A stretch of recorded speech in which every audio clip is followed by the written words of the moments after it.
৭ মাসের প্রেগনেন্ট অবস্থায় আমার স্বামী ইমন শারীরিক সম্পর্ক করতে চাইলে আমি না বলাতে সে আমাকে ধাক্কা মেরে বলে, "তোমার তো সবই চলে আরোহী। শুধুমাত্র আমি কিছু বললেই যত বাহানা। আমার শারীরিক চাহিদা মিটাতে না পারলে তুমি আমাকে বিয়ে করেছিলে কেন?"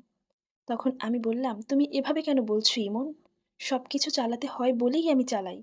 আমার যখন বাসার কাজ করতে কষ্ট হয় তখন কি তোমরা কেউ এগিয়ে আসো আমাকে কাজে হেল্প করার জন্য?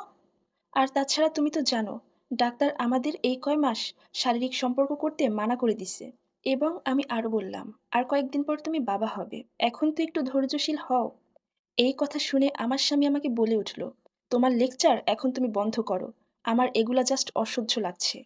তোমার কথাবার্তায় মনে হয় পৃথিবীর সব কাজ তুমি একা করো। কি এমন কাজ করো তুমি বাসায়? সারাদিন তো শুয়ে বসেই দিন পার করো।" এই কথা শুনে আমি বললাম, "আসলেই কি এমন কাজ করি আমি?"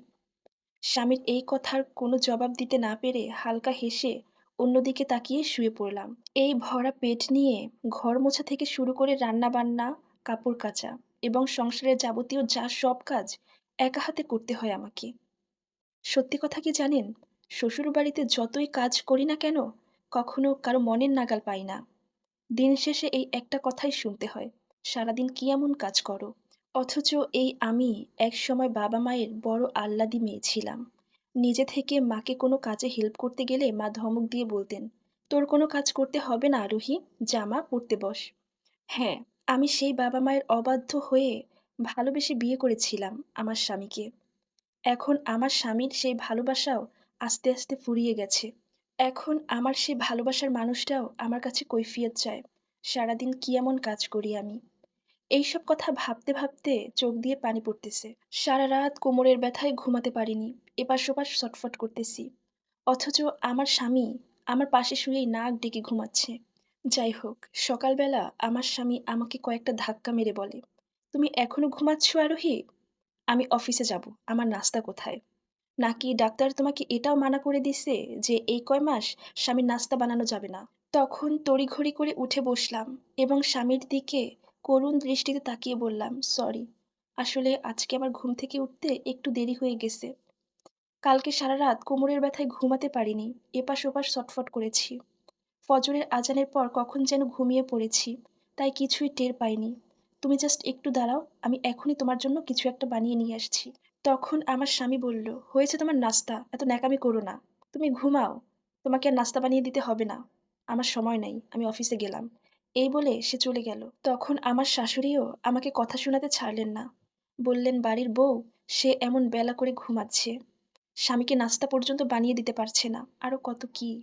তার কিছু কথায় আমার খুব খারাপ লাগতো। যেমন সে বলতো, "এই বাড়িতে কোনো ডিসিপ্লিনই নেই। এই মেয়েটা আমার ছেলেটাকে না খাইয়ে মারবে।" আমি সবসময় এই ধরনের কথাগুলো হজম করে নিতাম। শুনেও কিছুই বলতাম না। কারণ এই ধরনের কথা আমার প্রতিদিনই শুনতে হয়। শুনতে, শুনতে অভ্যাস হয়ে গেছে। এরপর আমি উঠে দাঁড়ালাম। মনে হচ্ছে শরীর কাঁপছে। কিন্তু কিছুই করার নেই। সব কাজ আমাকে একাই করতে হবে। এরপর আমি রান্নাঘরে গেলাম। সেখানে গিয়ে সবার জন্য সকালের নাস্তা বানালাম। সবাইকে নাস্তা খাওয়ালাম। এরপর দুপুরের রান্নার জোগাড় করতে গেলাম। এই এতক্ষণ পর্যন্ত আমি কিছুই খাইনি। এর মধ্যে শ্বশুরমশাই সেদিন গরুর পায়া কিনে এনে আমার হাতে দিয়ে বললেন, "বৌমা, অনেকদিন যাবৎ নেহারি খাচ্ছি না। খুব খেতে ইচ্ছা করতেছে। আজকে রান্না করো।" অনেক কষ্ট করে সবকিছু রেডি করলাম। কিন্তু চুলার পাশে বসে এই গরমের মধ্যেও রান্না করব, এটাই সাহস পাচ্ছিলাম না। এরপর শাশুড়িমাকে গিয়ে অনেক রিকোয়েস্ট করে বললাম, "আম্মা, আজকে দুপুরের রান্নাটা একটু আপনি করে দিবেন? আমি সব কিছু জোগাড় করে দিয়েছি। আপনি শুধু রান্না করবেন?"